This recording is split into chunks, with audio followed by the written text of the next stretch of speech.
Сенбай мынаны жаңа? Жапонша.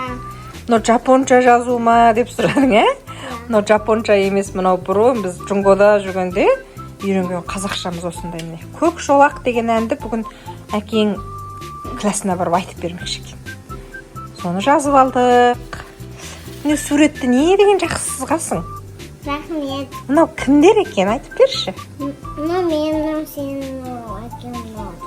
О, керемет сызыпсың ғой. Жарайсың. Жүректерді қара. Кімнің жүректері?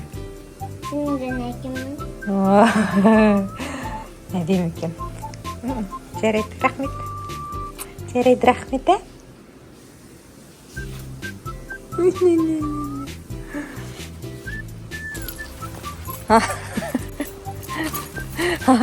Арла.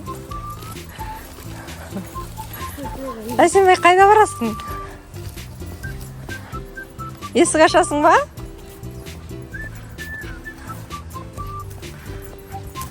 Та жоғада мамбақтың.